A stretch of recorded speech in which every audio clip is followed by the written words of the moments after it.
Welcome back to the Deep Dive. When you think about stories that really stick with you, beyond the cool plots or the amazing worlds, what makes you actually feel something deep down? Chances are it's the journey the characters go on, right? How they change. So today we're doing a deep dive into exactly that. Crafting character arcs. Specifically, how you set up that transformation right from page one, basically. We're digging into some great insights from crafting character arcs, the setup. Now, it's geared towards screenwriting, yeah, but honestly, the lessons apply to pretty much any story you care about, novels, TV, you name it.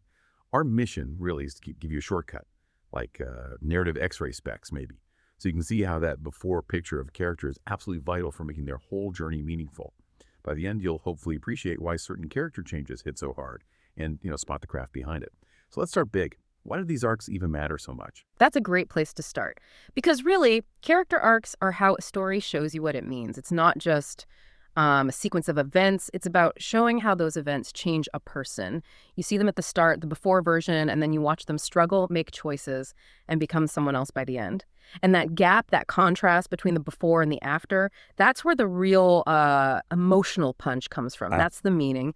And look, this isn't just academic stuff for writers. For you listening, getting this helps you appreciate the choices made in films and books you love. It makes you a smarter reader or viewer, right? You start seeing why some stories affect you more than others.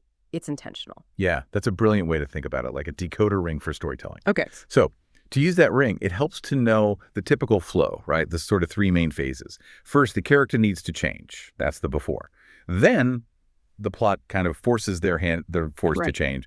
And finally, they embrace it. That's the resolution. Exactly. And all three are vital, obviously, for the whole story. But the source we're looking at really hammers home how critical that first phase is, the needing to change part. To really feel the impact of where they end up, you absolutely need a clear picture of where they began. It's the foundation. If that before snapshot is fuzzy or unclear, then the change later on, it just doesn't land. It doesn't have the same weight. That's why in screenwriting, that first sequence, maybe the first 10, 15 pages before things really kick off, is all about establishing what the source calls the BCA, the before character arc version of the hero. But wait, before we even get to painting that before picture, there's something even more basic the source points out. It sounds super obvious maybe, but the audience has to know whose story this is. Like immediately, unequivocally. Right. So no confusion about who we're supposed to be focusing on. Zero confusion. Think about it. If you're watching a film and 10 minutes in, you're still wondering, okay, who's the main character here? Then all that careful setup for an arc, it's wasted. You don't know who's before you're supposed to be tracking, so the after means nothing. Clarity is key right at the start. That makes total sense. Not just about meeting people. It's about the story saying, this one, pay attention to this person's journey. So, okay, in those opening pages, sequence one, before the inciting incident, before the story really kicks into gear, make it crystal clear who the protagonist is. Got it. So assuming we know who our main character is, what's next? The source says we need to move past just, setting up the normal world. That's a bit vague.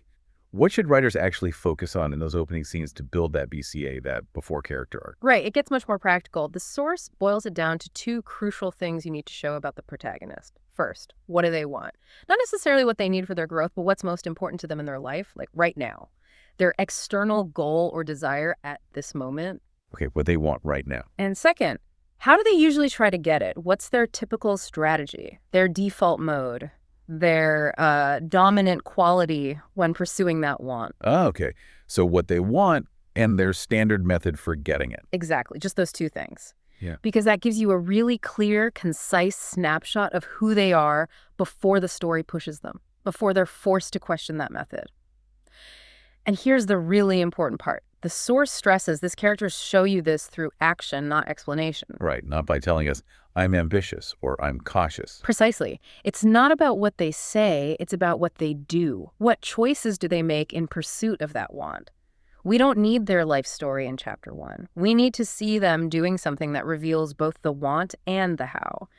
Someone might say they value honesty, but if their first move in a scene is to tell a convenient lie to get what they want, boom, you instantly see their current how. And you see the gap, maybe, between who they think they are and how they actually operate. That's often where the hook is, yeah.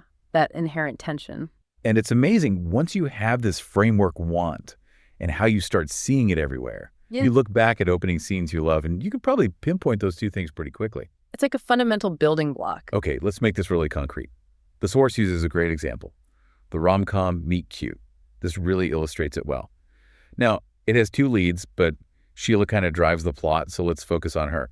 When we first meet her, the script literally says she's staring at Gary, the guy she's on a date with the intensity of 1,000 suns. Ah, yeah. That's not subtle. Not at all. And right away, you know her immediate want. It's this guy, this date, this specific moment. She wants it to work desperately. That intensity is key. It sets up the how, because how does she try to make this date perfect? What's her method? It's pretty out there. It is. It's, as the source says, shocking. She uses a time machine in a tanning salon to literally rewind and replay the date, tweaking bits until it's right. So her how is extreme control, maniacal control almost. Exactly. It's not just a quirky sci-fi element. It's a powerful demonstration of her dominant quality.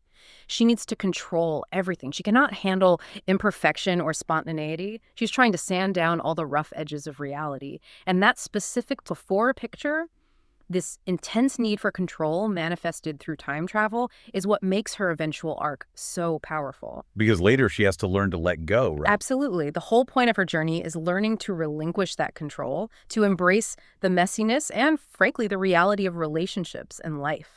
And that transformation, it only hits home, it only feels earned and meaningful because we saw just how desperately she clung to control at the beginning. We saw the before so vividly. That extreme starting point gives the ending its emotional weight. It's so efficient, too. You understand her core issue almost instantly through her actions.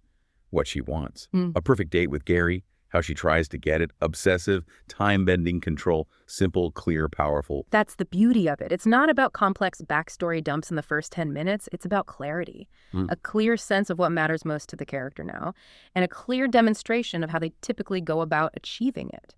Show those two things through action, and you've laid a rock-solid foundation for a character arc that can really resonate with the audience. It gives the whole transformation meaning. So, wrapping this up, what's the big takeaway here, whether we're writing stories or just enjoying them?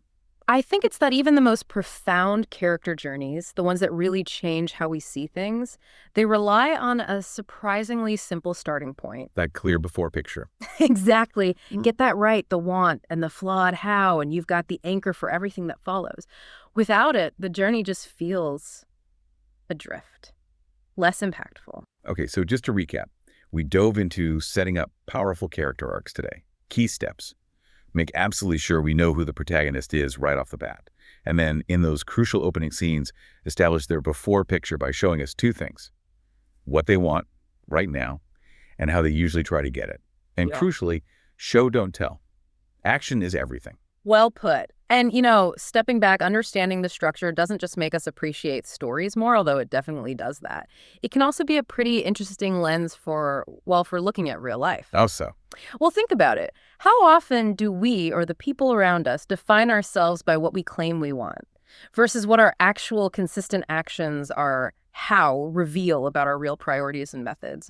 What kind of before picture are we painting day to day with our own choices, our own characteristic ways of pursuing what we think matters?